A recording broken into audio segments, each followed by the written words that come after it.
Hello friends, ഈ പുഴയും കടന്ന സീരിയലിൻ്റെ നാളത്തെ വിശേഷങ്ങളിലേക്ക് ഏവരെയും സ്വാഗതം ചെയ്യുന്നു. ഇന്ന് നമ്മൾ കണ്ടു നിർത്തുന്നത്, അതായത് കാവേരിക്ക് പറ്റിയ അബദ്ധങ്ങളുണ്ട് രണ്ടെണ്ണം. അതായത് ഒന്ന് പടക്കം പൊട്ടിച്ചെറിഞ്ഞതും, പിന്നെ രണ്ടാമത്തത് സാമ്പാർ രാജേശ്വരി ദേഹത്ത് വീഴ്ത്തിയതായിട്ടുള്ള അത് കഴിഞ്ഞ് കിട്ടുന്നതായിട്ടുള്ള ആ ചീത്ത വാക്കിന് ശേഷം കാവേരി ആകെ ഡെസ്പായിട്ട് കാവേരിയുടെ ഫാമിലി എല്ലാം ഡെസ്പായിട്ടിരിക്കുന്ന ഒരവസ്ഥയാണ്. ആ അവസ്ഥയിൽ എന്ത് ചെയ്യണം ഏത് ചെയ്യണമെന്നറിയാതെ എല്ലാവരും നിൽക്കുമ്പോഴത്തേക്ക് അരവിന്ദൻ തന്നെയാണ് എല്ലാവരെയും ഒന്ന് ആശ്വസിപ്പിക്കാൻ വേണ്ടി അത് ഫുഡ് കഴിക്കാണ്ടിരിക്കുന്ന കാവേരിക്കൊന്ന് ഫുഡ് കൊണ്ട് കൊടുക്കുന്ന ആ ഫുഡ് കൊണ്ട് കൊടുക്കുമ്പോഴത്തോട്ട് അവളും നോർമലായി കഴിഞ്ഞാൽ ഫാമിലി എല്ലാം ഓക്കെ ആവുന്നുണ്ട്. ആർക്കും ഒന്നും പറയാൻ പറ്റാത്ത സാഹചര്യം നിൽക്കുമായിരുന്നു. കാരണം അത്ര രീതിയിലൊരു വിഷമകരമായിട്ടുള്ള സങ്കടത്തിലൂടെയാണ് കടന്നുപോയത്. അപ്പോൾ പിന്നെ നാളത്തെ വിശേഷം കാണിക്കുന്നത്, അവർ കാവേരി രാവിലെ എഴുന്നേറ്റ് നോർമലായിട്ട് എഴുന്നേറ്റ് ഇങ്ങനെ ചന്തയിലേക്ക് പോവാണ്. അങ്ങനെ മാർക്കറ്റിലേക്ക് പൊയ്ക്കൊണ്ടിരിക്കുമ്പോഴത്തേക്കും നമ്മുടെ നിവിനും വിനീതും തമ്മിൽ നിൽക്കുന്നുണ്ട്. അപ്പം ഓൾറെഡി അവർ സംസാരിച്ചുകൊണ്ടിരിക്കുന്നത് നമ്മൾ കണ്ടായിരുന്നു. അവർ പിറ്റേ ദിവസം നമ്മൾ അവരുടെ ബന്ധങ്ങൾ പുലർത്തിക്കൊണ്ട് പോകാൻ വേണ്ടി അവർ സംസാരിച്ചുകൊണ്ട് നിൽക്കുമ്പോഴത്തേക്ക് ആ സമയത്തേക്ക് കാവേരി ചെല്ലുവാണ്. കാവേരി നേരെ ചെന്നുടനെ വണ്ടി നിവിൻ്റെ ഫ്രണ്ടിൽ നിർത്തിയിട്ട് പറയും, എനിക്കൊന്ന് സംസാരിക്കണമെന്ന് പറയും. കുഴപ്പമില്ല പറഞ്ഞു എന്ന് പറയുമ്പോൾ, അതായത് ഇന്നലെ നടന്ന സംഭവത്തിൽ ഞാൻ അറിഞ്ഞ് ചെയ്തതല്ല. കാര്യം എന്ന് പറഞ്ഞു കഴിഞ്ഞാൽ അത് നിങ്ങളുടെ ദേഹത്ത് വീഴ്ത്തണമെന്ന് ഓർത്തുമല്ല, പിന്നെ അങ്ങനെ സംഭവിച്ചു പോയി, അതുകൊണ്ട് എന്നോട് ക്ഷമിക്കണമെന്നുള്ള രീതിക്ക് പറയുമ്പോഴത്തേക്ക് അത് കാര്യമാക്കണ്ടോ. കാരണം ഞാൻ അതപ്പം തന്നെ വിട്ടു. അമ്മയ്ക്ക് പിന്നെ അങ്ങനെ അമ്മയുടെ സ്വഭാവം അങ്ങനെയാണ്, അത് ഒന്ന് ക്ഷമിക്കണം. അമ്മ കുറേ ബാഡ് വേർഡ്സൊക്കെ യൂസ് ചെയ്ത് തന്നെ ഒരുപാട് വേദനിപ്പിച്ചെന്നൊക്കെ എനിക്ക് മനസ്സിലായി. പക്ഷേ ഞാൻ തന്നെ ഒന്ന് കാണാൻ വേണ്ടി ഇരിക്കുമായിരുന്നു. അതിനുവേണ്ടി ഞാനും ക്ഷമ ചോദിക്കുന്നു പറഞ്ഞു. അതിൻ്റെ കാര്യമൊന്നുമില്ല, ഞാനല്ല നിങ്ങളോട് ചെയ്ത തെറ്റിന്. കാരണം ഒരുപാട് മുറിവുണ്ടോ എന്നൊക്കെ ചോദിക്കുമ്പോഴത്തേക്ക് ഇല്ല കുഴപ്പമൊന്നുമില്ല എന്നുള്ള ഇത് പറയാം. എനിക്ക് പടക്കത്തിനോടൊക്കെ പേടിയൊക്കെ ഉണ്ട്, പക്ഷേ എന്നാൽ മുറിവ് അത്രമാത്രം ഒന്നുമില്ല, കുഴപ്പമൊന്നുമില്ല. ഇപ്പം ഇതോടെ എനിക്ക് മനസ്സിലായി. കാരണം പടക്കം വന്നു കഴിഞ്ഞാൽ പടക്കം വീണ് കഴിഞ്ഞ് ഇത്രമാത്രം മുറിവുള്ളെന്ന് താൻ തന്നെ എന്നെ കാണിച്ചു തരുന്നത് എന്നുള്ള രീതിയിലൊക്കെ സംസാരിക്കുന്നുണ്ട്. അതിനുശേഷം വിനീതുമായിട്ട് പറയാം, വിനീത് എന്നെ ഇവിടെ എന്ന് ചോദിക്കുമ്പോഴത്തേക്ക് പറയാം, എങ്ങനെയുണ്ട് നിൻ്റെ തയ്യക്കടയൊക്കെ എങ്ങനെ പോകുന്നുണ്ടെന്ന് ചോദിക്കും. കുഴപ്പമില്ല എന്നുള്ള രീതിയിൽ പറയുവാണ്.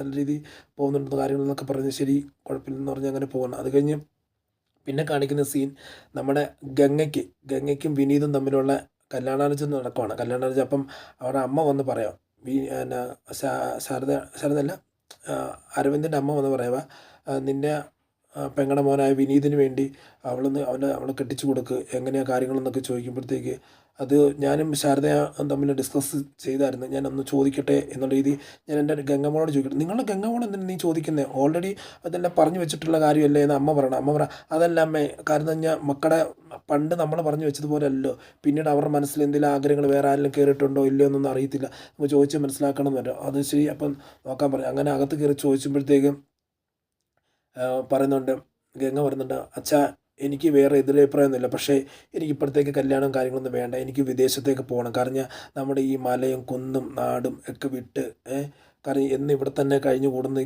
കഴിഞ്ഞ് നമ്മുടെ ഭാവി എന്താകും, എനിക്ക് പുറത്തോട്ട് പോകണം, പുറത്തോട്ട് പോയി ജോലിയും കാര്യങ്ങളെല്ലാം ചെയ്യണം, അതിന് എനിക്ക് താല്പര്യമുണ്ട്, അതിനനുസരിച്ച് മാത്രം നിന്നാൽ മതി എന്നുള്ളത്. അത് കഴിഞ്ഞ് പിന്നീട് നിങ്ങൾ കല്യാണം എപ്പം വേണം ആലോചിച്ചോ, കുഴപ്പമില്ല, ഇപ്പം എന്നെ അതിനെക്കുറിച്ച് നിർബന്ധിക്കരുത് എന്നുള്ള രീതിയിൽ പറയുക. അപ്പം എനിക്ക് അച്ഛൻ പറയുന്ന ആരും വെള്ളം കെട്ടാൻ തയ്യാറാണ്. എനിക്ക് വിനീതേട്ടനോട് അങ്ങനെ പ്രത്യേകിച്ച് ഇഷ്ടക്കുറവും ഇല്ല, ഇഷ്ടക്കൂടുതലുമില്ല, എല്ലാം നിങ്ങൾ പറയുന്നതനുസരിച്ച് ചെയ്തോളാം. പക്ഷേ ഇപ്പോൾ എനിക്ക് പഠിച്ച് കാര്യങ്ങളെല്ലാം മുമ്പോട്ട് പോകാൻ ആഗ്രഹിച്ചുകൊണ്ടിരിക്കുക എന്ന് പറയുമ്പോഴത്തേക്കും അച്ഛൻ അരവിന്ദൻ പോയി അമ്മയോട് പറയാം, ഇപ്പോൾ അവൾക്ക് താല്പര്യം, ഇപ്പോൾ അവളുടെ കാര്യത്തിലൊന്നും ഒന്നും ആലോചിക്കാൻ പറ്റത്തില്ല എന്ന് പറയുമ്പോഴത്തേക്ക് അവരുടെ അമ്മ പറയുക, നീ എന്താ പറയുന്നത്, പിള്ളേർക്ക് രണ്ട് നല്ല തല്ല് കൊടുത്തിട്ട് അവരെ കൊണ്ട് പറയിപ്പിക്കണം, അല്ലാതെ നീ ഈ പറയുന്ന പോലെ അവരെ കയറ്റിയിരുത്തിട്ട് അതിൻ്റെ പ്രായമായി കഴിഞ്ഞാൽ പിള്ളേരെ കെട്ടിച്ച് വിടേണ്ട കാര്യമുള്ളൂ.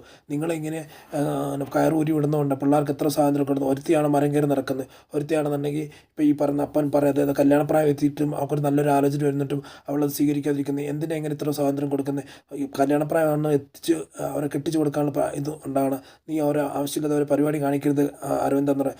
അമ്മ എന്താ പറയുന്നത്, അമ്മ എൻ്റെ മക്കളത്, ഞാൻ അവർക്ക് സ്വാതന്ത്ര്യം കൊടുക്കും, എനിക്ക് ആമക്കളൊന്നുമില്ല, പക്ഷേ ഈ പെൺമക്കളെ തന്നെ എൻ്റെ ആമക്കളായിട്ട് ഞാൻ വളർത്തുക. അപ്പോൾ അതിൻ്റെ അകത്ത് ആരും കയറി അഭിപ്രായം പറയാൻ വേണ്ട, അവരുടെ അഭിപ്രായം എന്താണ് അവരനുസരിച്ച് ഞാൻ ഇനിയും ഗൾഫിലോട്ട് പോയി ഞാൻ ഇനി സമ്പാദിക്കുമ്പോൾ അവർക്ക് ഏതാണ് ആവശ്യം, വിദേശത്തേക്ക് കയറി പോകാനാണെങ്കിലും നാട്ടിൽ പഠിക്കാനാണെങ്കിലും എന്താണല്ലോ അവരുടെ ഭാവി അവർ തന്നെ തീരുമാനിക്കുന്നത്, ഞാൻ അങ്ങോട്ട് കയറിപ്പോകാൻ നിൽക്കുക. അതുകൊണ്ട് എത്ര രൂപ മുടക്കിയെന്ന് പറഞ്ഞാൽ ഞാൻ അവരുടെ ആവശ്യങ്ങൾ അവരുടെ ആഗ്രഹങ്ങൾ നടത്തി കൊടുക്കുമെന്ന് പറയുമ്പോഴത്തേക്ക് അപ്പം ശാരദ വന്ന് പറയുക എന്താ ചേട്ടാ ഇത് പറയുന്നത് എന്ന് പറയുമ്പോൾ ചേട്ടാ ഇനിയും പോവുകയാണെന്നോ എന്ന് പറയുമ്പോഴത്തേക്ക് ഇല്ല പോകണം ശാരദയെ കാരണം പോയിട്ട് നമ്മുടെ പിള്ളേരുടെ ആഗ്രഹങ്ങളെല്ലാം സാധിച്ചു കൊടുക്കുന്നു അതുകൊണ്ട് ശാരദ കെട്ടിപ്പിടിച്ചിട്ട് പറയുക ചേട്ടാ എത്ര നാൾ കൂടിയാണ് കാരണം ഇനിയും പിള്ളേരൊക്കെ കെട്ടിച്ചു വിടുവാണെങ്കിൽ തന്നെ ചേട്ടൻ ഇവിടെ തന്നെ നിൽക്കത്തില്ലേ ഇനിയിപ്പം എങ്ങനെ എന്തിനാ കയറി പോകുന്നത് അവളുടെ പഠിത്തത്തിന് അവൾമാരുടെ പഠിത്തത്തിനാണോ എന്നൊക്കെ ചോദിക്കുമ്പോൾ പഠിക്കണ്ടേ പിള്ളേർ പഠിക്കണ്ടേ കാര്യങ്ങളൊക്കെ ചെയ്തുകൊണ്ട് നമ്മൾ എങ്ങനെ അറേഞ്ച് ചെയ്യണ്ടേ എന്നൊക്കെ ചോദിക്കുമ്പോഴത്തേക്ക് എല്ലാം എത്ര നാൾ കൊണ്ടാണ് ചേട്ടൻ അവിടെ ഞാനിവിടെ വർഷങ്ങളായിട്ട് ഇങ്ങനെ തന്നെ